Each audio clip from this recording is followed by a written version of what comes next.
Palm Beach County has a very robust artificial reef program with over 150 artificial reefs in place. Recent reefings, like the Tugboat Pocahontas, as the McCauley Memorial Reef in 2013 and the cargo ship Cecilia in 2016, have added to the county's stellar reputation as a world-class diving, fishing, boating, and water sports destination.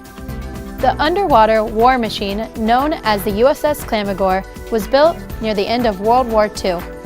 This 322-foot-long diesel-electric submarine was named after the beautiful blue parrotfish.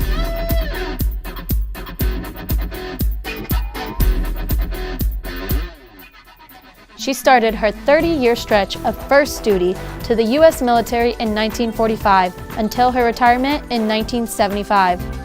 Based in Key West for many of those years, she was called the Gray Ghost of the Florida coast, as she protected us during the Cold War. Her 37-year-long second duty was as a museum vessel at Patriots Point Naval Museum in South Carolina, starting in 1981. In January 2017, the Palm Beach County Commissioners unanimously voted to commit $1 million towards the budget to reef the USS Clamagore.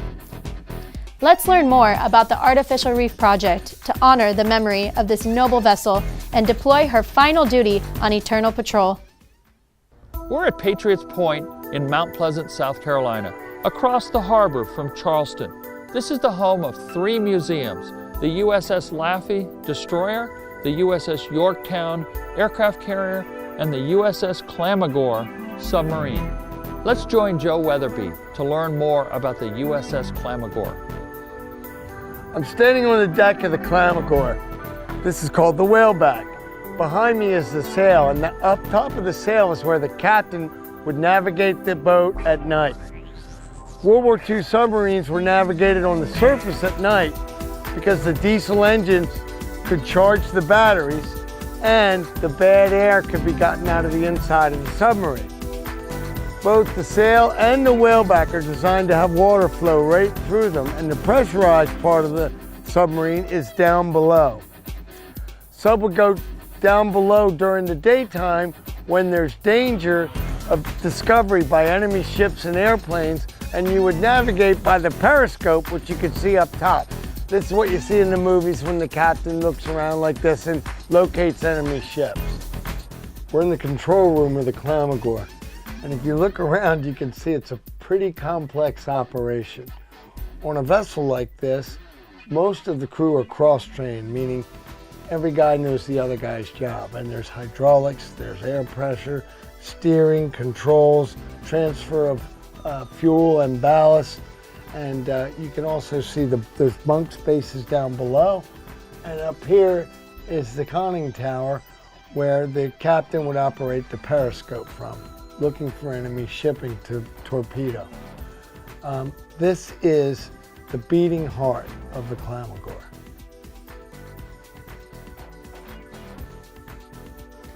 This is the forward torpedo room. There are 6 torpedo tubes, and you can see how big they are right here. They shove them in the tube, close the door, shoot the torpedoes. What's cool about this room is, though, when you look at a little tiny bunk like this, 3 sailors would call this bunk home. One guy sleeps for 8 hours, one guy works for 8 hours, the other guy plays cards or something like that. To clean this room, all of the wiring has to come out, all the paint's coming off the walls. And one side of the submarine will be cut open and exposed, leaving these ring frames that you can see. We're in the pressure hull now, and these heavy steel girders are what supports it from the ocean crushing in on the boat.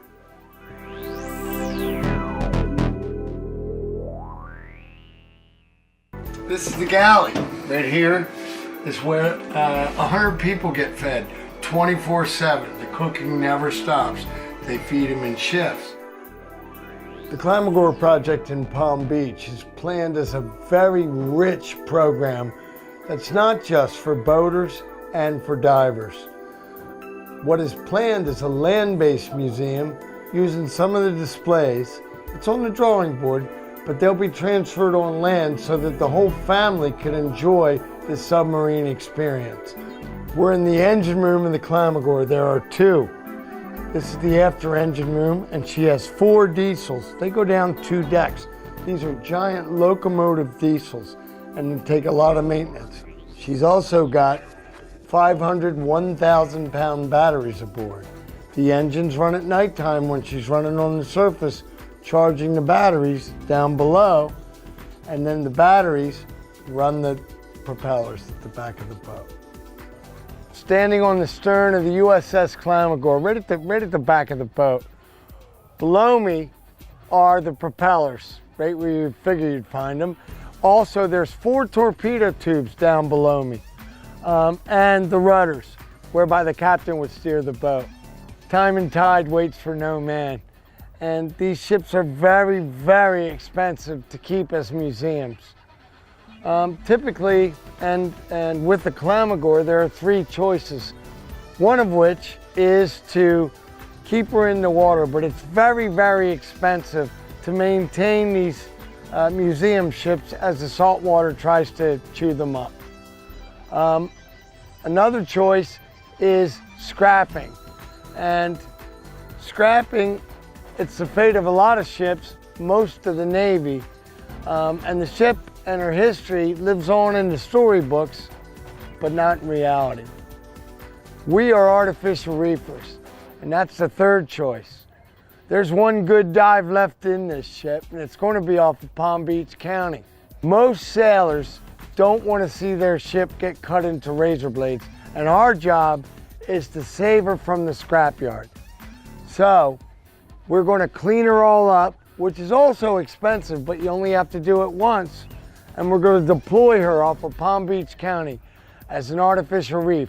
Clean for the environment, a home for fish, a great place to go fishing and scuba diving. And Clamagore goes on final duty as an underwater classroom, research laboratory, and world-class recreational destination. The reefing of the USS Clamagore offshore of Palm Beach County is a significant undertaking. Project leader Joe Weatherby and his team at Artificial Reefs International USS Clamagore, based in Miami, have the right credentials. They have over 30 years of reefing experience and success stories of military ship reefings like USS Mohawk, HMCS Annapolis, and USS Vandenberg. The engineering plan is to raise the submarine up onto a special barge at Patriots Point and transport it to a shipyard for extensive removal of equipment, environmental cleaning to EPA standards, building a support frame, and cutting one side of the submarine viewing holes. The proposed reefing site is in 90 feet of water southeast of the Juno Pier, approximately 1.5 miles offshore. Certain equipment will be set aside for a land-based museum near the reefing site. The resulting reef-ready vessel will be scuba diver friendly. A notable tourism attraction will be created with the underwater submarine and land-based museum. The placement on the sandy ocean floor will employ an anchored strong frame to keep the vessel upright. The total budget for the project is approximately $4 to $5 million, including contingencies. Palm Beach County has pledged $1 million. Retail sponsor Salt Life is raising another $1 million. Patriots Point has contributed $530,000. Other sponsors are donating time and materials. The remaining $2 million of the total budget needs to be raised, and your help is appreciated. Let us know if you or someone you know would like to help. We are looking for donors, big and small, to help USS Clamagore go on her final duty on eternal patrol as a vibrant artificial reef in the ocean off Palm Beach County. Please contact Joe Weatherby at Artificial Reefs International, USS Clamagore, for further information at the phone number or email at the end of this video. Thank you for considering this very worthwhile submarine reefing project that will be a wonderful tribute to all veterans and provide Palm Beach County with a unique and valuable artificial reef honoring the USS Clamagore.